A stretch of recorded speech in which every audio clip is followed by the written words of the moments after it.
Saya Ketut Mur Padmawati, Stambuk B1C1-19021 kelas A Akuntansi. Dalam video ini saya akan menjelaskan kebijakan yang efektif untuk menangani masalah pandemi COVID-19.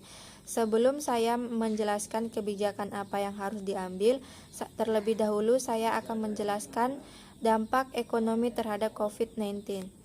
Dalam menghadapi COVID-19, pemerintah Indonesia melakukan pendekatan yang cepat dan prudent untuk mengurangi dampaknya pada perekonomian. Beberapa ahli mengkhawatirkan dampak ekonomi yang ditimbulkan oleh COVID-19 bisa lebih besar dari dampak kesehatan, dan pertumbuhan ekonomi akan memperlambat. Jika terjadi perlambatan ekonomi, maka daya serap tenaga kerja akan berkurang, meningkatnya pengangguran dan kemiskinan. Pemerintah memfokuskan seluruh instrumen kebijakan untuk menangani COVID-19, termasuk seluruh implikasi dan dampak yang ditimbulkan terhadap perekonomian Indonesia saat ini.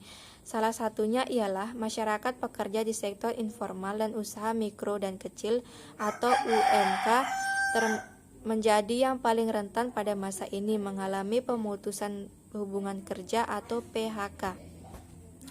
Sekretaris Kementerian Koordinator Bidang Perekonomian Susi Wijono Moegiyarso mengatakan, untuk itu pemerintah mempertimbangkan beberapa kebijakan untuk mendukung para pekerja yang mengalami PHK sebagai dampak dari COVID-19. Pertama, pemerintah melakukan penyesuaian terhadap program Kartu Prakerja, yaitu difokuskan pada pekerja yang terkena PHK di sektor informal dan UMK akibat COVID-19. Skema Kartu Prakerja ini berlaku selama 4 bulan ke depan sebagai bentuk mitigasi pemerintah terhadap dampak COVID-19 yang mengakibatkan banyak pekerja terkena PHK karena penurunan drastis omset dan usaha di banyak tempat. Yang kedua, pemerintah juga menyiapkan kebijakan bagi pekerja yang terkena PHK di sektor formal dan ikut dalam kepesertaan BP Jam Sostek. Sektor yang sangat terpukul dengan pandemi COVID-19 adalah pariwisata dikarenakan adanya larangan traveling dan konsekuensi social distancing. Imbasnya merembet ke industri perhotelan, restoran, retail, transportasi, dan lainnya. Sektor manufaktur juga terimbas karena terhambatnya suplai bahan makanan disebabkan kelangkaan bahan baku terutama dari Cina. Keterlambatan kedatangan bahan baku ini berdampak pada kenaikan harga pokok dan memicu inflasi. Baik, saya selanjutnya akan menjelaskan kebijakan apa yang diambil untuk menangani masalah pandemi COVID-19.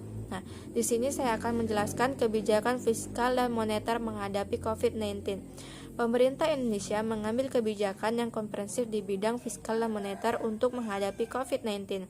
Di bidang fiskal, pemerintah melakukan kebijakan refocusing kegiatan dan realokasi anggaran. Untuk itu, Presiden Republik Indonesia Joko Widodo menerbitkan Inpres Nomor 4 2020 yang menginstruksikan seluruh menteri, pimpinan, gubernur, bupati, wali kota mempercepat refocusing kegiatan, realokasi anggaran dan pengadaan barang jasa penanganan COVID-19. Selanjutnya, Kementerian Keuangan akan merealokasi dana APBN sebesar 62,3 triliun.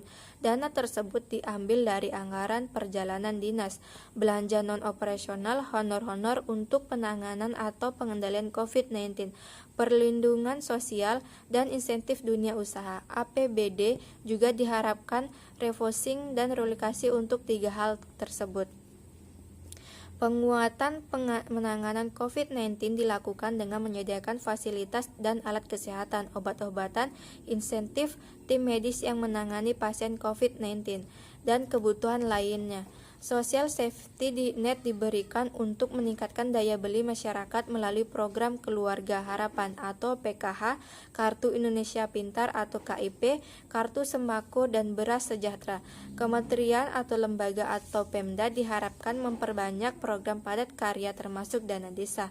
Sedangkan insentif dunia usaha dilakukan untuk membantu pelaku usaha khususnya UMKM dan sektor informal. Kemenkeu juga menerbitkan PKM 23/2020 yang memberikan stimulus pajak untuk karyawan dan dunia usaha, yaitu pajak penghasilan karyawan ditanggung pemerintah, pembebasan pajak penghasilan impor, pengurangan angsuran PPh pasal 25, dan di samping itu pemerintah memberikan insentif atau fasilitas pajak pertambahan nilai yang terdampak COVID-19. Presiden Republik Indonesia juga memberikan arahan agar kementerian atau lembaga memprioritaskan pembelian produk UMKM, mendorong BUMN memberdayakan UMKM dan produk UMKM masuk etalog. Di bidang moneter, kebijakan moneter yang diambil harus selaras dengan kebijakan fiskal dalam meminimalisir dampak COVID-19 terhadap perekonomian nasional. Oleh sebab itu, otoritas moneter harus dapat menjaga nilai tukar rupiah, mengendalikan inflasi, dan memberikan stimulus moneter untuk dunia usaha. Diharapkan ada relaksasi pemberian kredit perbankan dan mengintensifkan penyaluran kredit usaha rakyat atau KUR. Baik, itu saja yang bisa saya jelaskan. Kurang dan lebihnya saya mohon maaf dan saya ucapkan terima kasih. Tell me pretty lies, look me in the face, tell me that you love me, even if it's fake.